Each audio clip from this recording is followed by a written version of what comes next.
Hello foam warriors, I'm DrFlux and today is an exciting day because I finally got a hold of my WASP Firefly. Let's go ahead and see how amazing this blaster is and why I highly recommend it.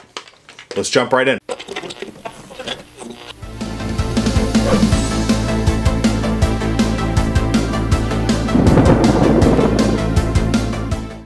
So the WASP Firefly, man, outstanding blaster. So I first saw this thing, what, a month ago? I think I saw Mongoose Jake did a review on it, and I was just blown away when I saw that review. The other day I was at Qualcomm S7's, and he had received one of these, and after getting this thing in my hands and checking it out, I had to have one. I already was sold on it before, however I kept checking and they were sold out. Basically Qualcomm reminded me, hey, these things are back in stock, so I went and purchased it immediately. And it actually came really fast. I'm here in the Pacific Northwest and I got this thing, what, 5 days later? Something like that. It was really fast. This thing, of course, as you can see, is a shell loaded, well, you put half darts in here. And this is a shell loading shotgun-esque looking blaster.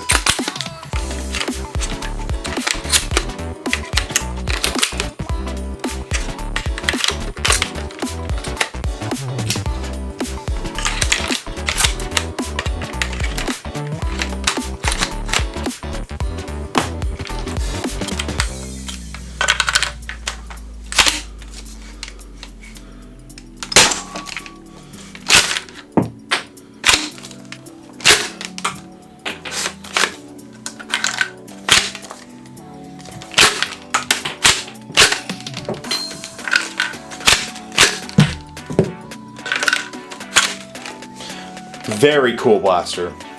Now this thing hits very, very hard and very accurately. I attempted to do some range checks with this at my place, but I just simply didn't have enough room. So I took this over to my brother's and we set up a target at 100 feet away.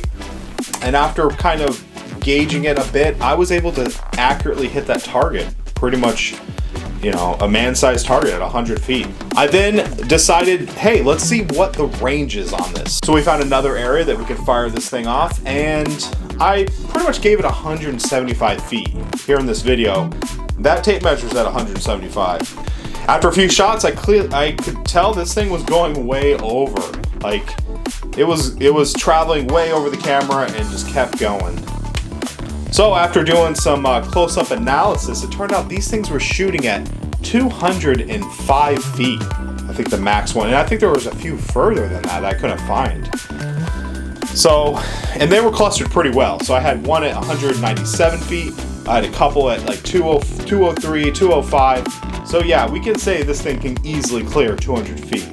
The crazy thing is, the grouping of those shots was actually pretty tight, considering I was shooting over 200 feet away. So I would say this is a good tagger at 100 feet. I know it has a shotgun-esque look to it, but I would put it up there with a caliber as far as accuracy. It could be. This is definitely a sniper.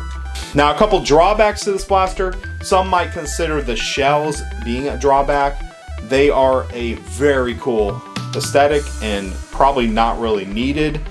But man, do I love them. The shells are made out of a good, durable material that, you know, these things are going to last a long time and can be thrown all over the place. They could probably even be stepped on, to tell you the truth, and they'd probably come back to normal, but obviously not stomped on purpose. So another drawback is the screws in here are your typical Nerf type of toy screws, and man, they are not good for this application.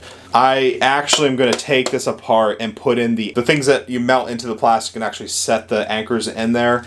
I'm going to go back through here, widen the holes up, and put actual M4s or whatnot hardware in there, because I've got several of these that I just could not tighten enough, and a couple of them actually stripped out, which is a real bummer. And I talked to Qualcomm, and he actually had a similar issue. So that would be one of my biggest drawbacks to this blaster is the screw choices. However, it can be remedied. It's not a huge problem. It's more of an annoyance. The thing still fires great. Has, you know, other than that, I feel it's a little loose because I couldn't get this tightened really well, but it still functions just fine. Another thing to consider or keep in mind is this stock is very tight. I don't know if that's just the worker stock that I'm using, but yeah, I haven't even tried to take this off yet. And I know while putting it on, it is tight. And I don't think I got it all the way on. Other than that, the build quality is phenomenal for this thing. Could not recommend it more. I also want to note you can 3D print the shells, and you can also order another package of shells. I highly recommend that because I've already started losing shells. But fortunately, I have several 3D printers, and I look to kind of mass produce these because at this point, I just want a big dump pouch full of shells and just go have fun with this thing in a high FPS battle. So this blaster, the shells, like I said, you can get them on Thingiverse. I'll go ahead and provide a link for that. Also, we'll provide a link for this blaster if you would like to get one. They do sell out pretty quick, so if you see them available, grab one. And they also, like I said earlier, offer a longer one, which I believe adds a 2 more capacity. But I'll go ahead and provide a link to that so you can check it out. Can't recommend this thing enough. That's pretty much this review. Thank you for watching. Please like, comment, and subscribe. And I want to give a special thanks to my new Patreons. And as always, happy nerfing.